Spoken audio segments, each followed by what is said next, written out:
bounce to short. Pops it down the left field line. May drop in and does! Rose trying for two. Foley scores. And Pete is in. The Reds lead 6-4. Peter Edward Rose. Perhaps no name in baseball history carries more contradiction than that of Charlie Hustle. We all remember the headfirst slides, the hustle to first base on walks, the gritty determination, the 4,256 hits that stood as baseball's most sacred record. The scrappy kid from Cincinnati who embodied everything pure about America's pastime. But as legend melts into myth and controversy over the years, we can lose sight of what he truly managed to accomplish during his playing days and the absolutely staggering raw numbers, including 4,256 hits, 17 All-Star appearances, and 3 World Series championships. We may remember the scandal, the lifetime ban, the bitter arguments about the Hall of Fame, but we find ourselves forgetting the great stories, like the time he collided with Ray Fosse in the 1970 All-Star Game, playing it like it was Game 7 of the World Series. Looking back and throws up the middle. Rose is on his way around. Picked up by Otis. Rose is coming to the plate. Throws a throw. He's in. It's all over. Or how Rose went from a scrappy second baseman to becoming the greatest contact hitter who ever lived. Or the incredible night in 1978 when he nearly broke Joe DiMaggio's hitting streak while an entire nation watched.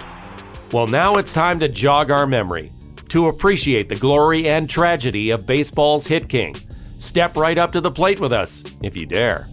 In 1941, the same year Joe DiMaggio set his legendary 56-game hitting streak, Peter Edward Rose was born on April 14th in Cincinnati's West Side, a working-class neighborhood where kids learn to play baseball on vacant lots with rocks for bases and broken bats held together with tape. Pete was the son of Harry Rose, who worked in banking to support the family, and Laverne Rose, who kept the household running. The Rose family lived on Braddock Street, where young Pete would spend hours throwing a rubber ball against the concrete steps, perfecting the hand-eye coordination that would one day make him the most prolific hitter in baseball history. Pete's father always found time to play catch with his son in the backyard, teaching him the fundamentals of baseball and, more importantly, the value of never giving up. The young Pete Rose was not a natural athlete by any conventional measure. He was small for his age, had no power, and his arm strength was decidedly average. According to family lore, Pete would spend countless hours in his basement during the winter months, swinging a bat over and over again, determined to improve his game through sheer repetition and dedication. It was during this time that Rose's uncle, Buddy Blowbaum, entered the picture. Blowbaum had played minor league baseball in the 1930s before a shoulder injury ended his career, and he saw something special in his nephew that others missed.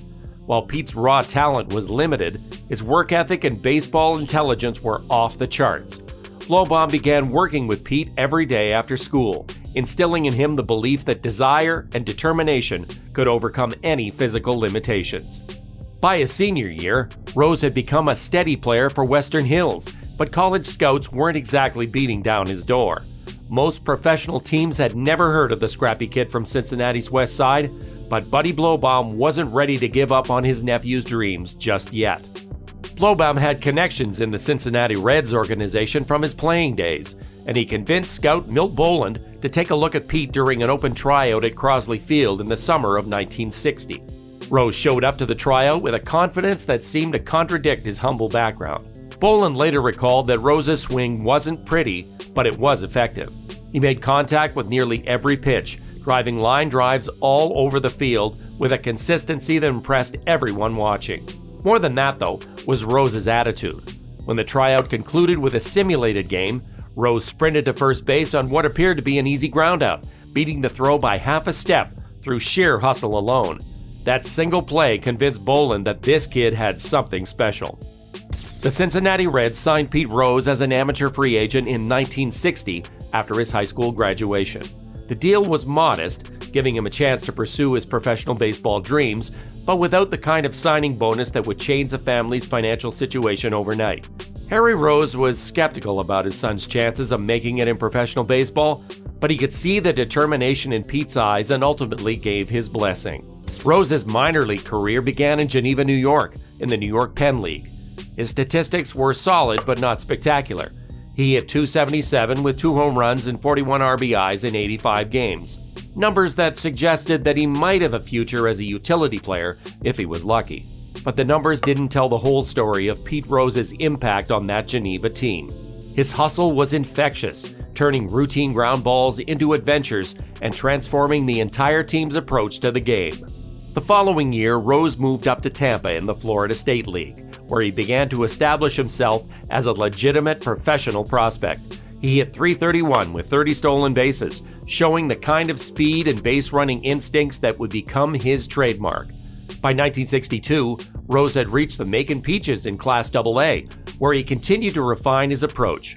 During spring training in 1963, an injury to veteran second baseman Don Blasingame created an unexpected opportunity, and Rose seized it completely. When the 1963 season began, Pete Rose found himself on the Cincinnati Reds opening day roster as their starting second baseman. The transition to Major League Baseball was not easy for the 22-year-old Rose. In his first game at Crosley Field on April 8, 1963, he went over 3 against the Pittsburgh Pirates pitcher Earl Francis, looking overmatched by the velocity and movement he had never seen in the minor leagues. But if there was one thing Pete Rose had learned in his journey from the sandlots of Cincinnati's west side to the major leagues, it was how to handle adversity. On April 13, 1963, Rose collected his first major league hit, a single to center field that sent the Cincinnati crowd into a frenzy. The 1963 season would establish Rose as a legitimate major league player, though not without controversy. During spring training, veteran players had mocked the young rookie for his habit of sprinting to first base on walks, something that was considered showboating by baseball's old guard. The criticism reached its peak during an exhibition game against the New York Yankees, when Whitey Ford sarcastically called Rose Charlie Hustle after watching him run out another walk. The nickname was meant as an insult, but Rose embraced it completely. He began to run even harder, slide even more aggressively, and play with an intensity that had never been seen before in Major League Baseball. Rose finished his rookie season with a .273 batting average, 170 hits, and 101 runs scored. The National League named him Rookie of the Year, making him the first Cincinnati Red to win the award and validating his unconventional approach to the game. Over the next few seasons, Rose continued to refine his hitting approach while establishing himself as one of the most consistent players in baseball. He hit .312 in 1965, .313 in 1966, and .301 in 1967, showing the kind of year-to-year consistency that would become his hallmark. But it was 1968 that would truly announce Pete Rose as one of baseball's elite players. The 1968 season was famously known as the Year of the Pitcher, when offensive numbers plummeted across both leagues. While most hitters struggled to maintain respectable averages, Rose thrived in the challenging environment. He hit .335 with 210 hits, capturing his first National League batting title and proving that his contact approach was perfectly suited for any era of baseball. But Rose's greatest individual achievement during this period was still to come, and it would happen on the biggest stage baseball had to offer. The 1970 All-Star Game was being played at Riverfront Stadium in Cincinnati, giving Rose a chance to perform in front of his hometown crowd. The game stretched into extra innings, with both teams battling for supremacy in what had become an intensely competitive affair. In the bottom of the 12th, with the score tied 4-4, Rose stepped to the plate with 2 outs and nobody on base for the National League. He worked a walk, then moved to second base on a wild pitch. What happened next would be debated for decades. Jim Hickman of the Chicago Cubs lined a single to center field, and Rose came charging around third base like his life depended on it. American League catcher Ray Fosse was waiting at home plate to apply the tag, setting up a collision that would reverberate through baseball history. Rose didn't slide. He didn't try to avoid contact. Instead, he lowered his shoulder and crashed into Fosse with the force of a middle linebacker, injuring Fosse's shoulder badly in the collision and scoring the winning run for the National League. The collision was violent and brutal, leaving Fosse writhing in pain on the ground while Rose jumped up and celebrated with his teammates. The aftermath was immediate and intense. American League players accused Rose of dirty play, arguing that such aggressive tactics had no place in an exhibition game. Fosse's shoulder injury would plague him for the rest of his career, hampering his effectiveness, though he continued to play. Critics called Rose selfish and reckless, but Rose's response was simple and direct.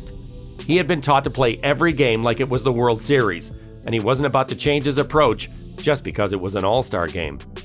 The early 1970s saw Rose evolve from an individual star into the emotional leader of one of the greatest teams in baseball history. The Cincinnati Reds were building what would become known as the Big Red Machine, a collection of talented players who would dominate the National League for the rest of the decade. Johnny Bench was establishing himself as the greatest catcher in baseball history. Joe Morgan was developing into a Hall of Fame second baseman. Tony Perez was providing consistent power from the first base position. Rose's role in this constellation of stars was unique. He wasn't the most talented player on the team, but he was unquestionably the emotional catalyst. His intensity was infectious, transforming every routine play into a potential highlight and keeping his teammates focused during the long grind of the regular season. Rose became the team's de facto leader through his relentless example, moving between positions as needed to accommodate the team's talent. The Big Red Machine reached its peak in 1975 and 1976, winning back-to-back World Series championships and establishing themselves as one of the greatest teams in baseball history. Rose played a crucial role in both championships, hitting .370 in the 1975 World Series against the Boston Red Sox and .313 in the 1976 sweep of the New York Yankees. The 1975 World Series in particular showcased Rose's unique personality. After Carlton Fisk's dramatic home run in Game 6, Rose approached the Boston catcher and said, "Some kind of game, wasn't it?" The comment perfectly captured Rose's love for baseball's dramatic moments. But even as Rose was helping the Big Red Machine achieve unprecedented success, he was privately setting his sights on individual achievements that would cement his place in baseball history. The first of these pursuits would captivate the nation during the summer of 1978, when Rose mounted a serious challenge to one of baseball's most famous records. Joe DiMaggio's 56-game hit streak, set in 1941, was considered one of baseball's most untouchable records.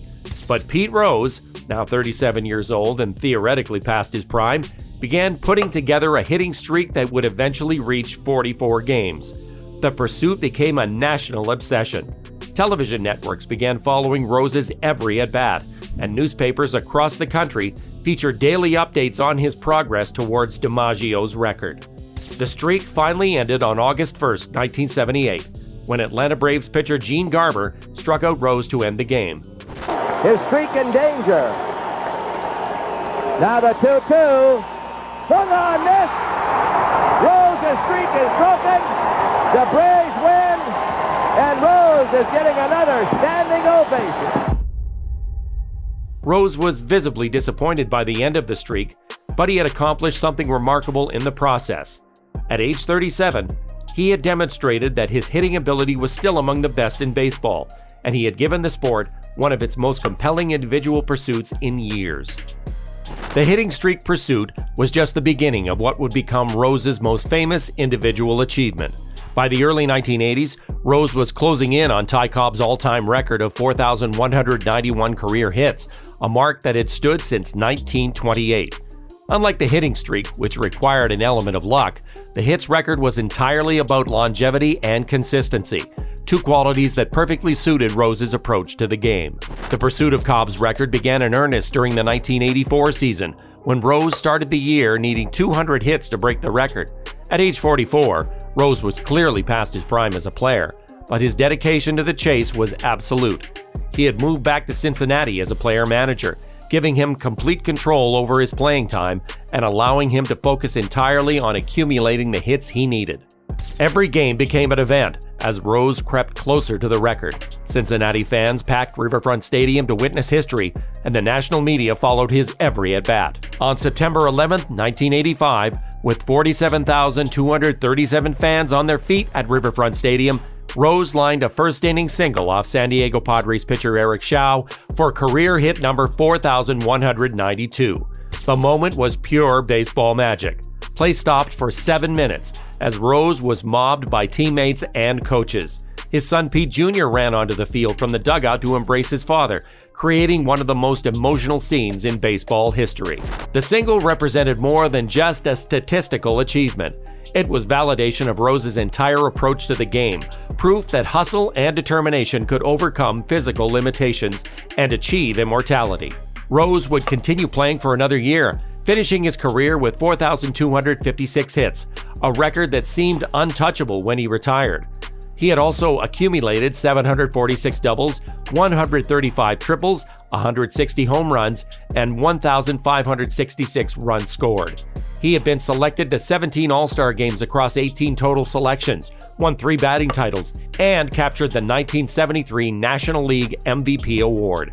But even as Rose was cementing his place among baseball's all-time greats, darker stories were beginning to circulate around Cincinnati. There were whispers about Rose's gambling habits, his association with bookmakers and unsavory characters, and his mounting personal debts. Rose vehemently denied any wrongdoing, but the rumors persisted and grew more detailed over time. The whispers became a roar in 1989 when Baseball Commissioner Bart Giamatti announced the results of a lengthy investigation into Rose's gambling activities. The investigation, led by attorney John Dowd, had uncovered overwhelming evidence that Rose had bet on baseball games while serving as a manager of the Cincinnati Reds, including games involving his own team.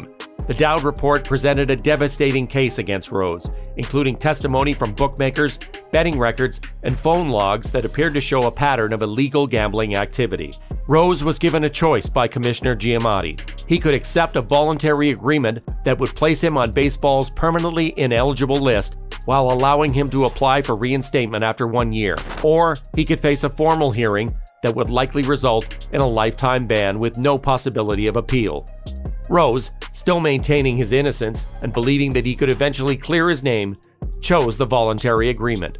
The announcement of Rose's ban sent shockwaves through the baseball world. Here was a player who had embodied everything pure about America's pastime, someone who had played the game with a joy and intensity that reminded fans why they loved baseball in the first place. More devastating than the ban itself was what it meant for Rose's legacy. The ban made him ineligible for consideration by the Baseball Hall of Fame, as Hall of Fame rules prevent anyone on baseball's permanently ineligible list from appearing on the ballot unless they are first reinstated by Major League Baseball.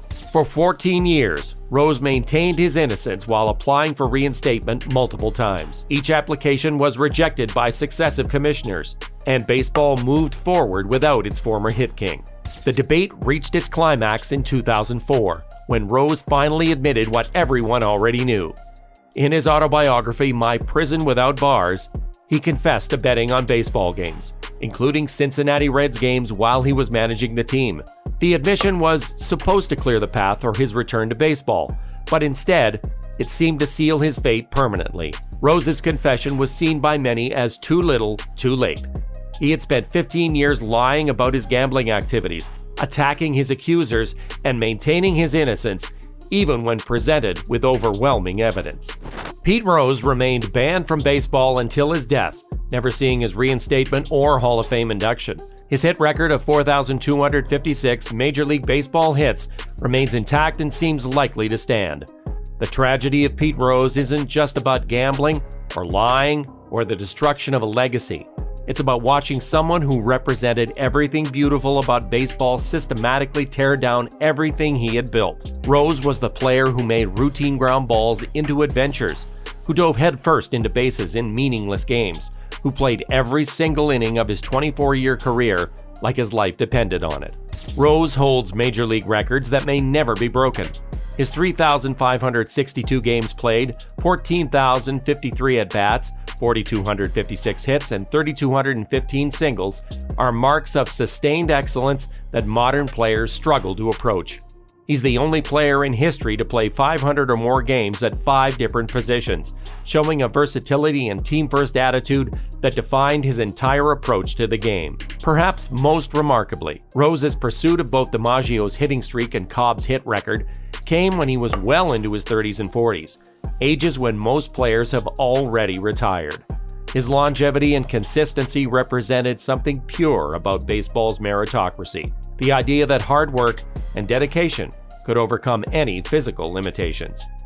When do you think we'll see another player accumulate 4,256 hits, or play in over 3,500 games, or maintain all-star level performance into their early 40s, or show the kind of relentless intensity that made every routine play feel like a matter of life and death? These questions highlight why Pete Rose's story remains one of baseball's most compelling tragedies.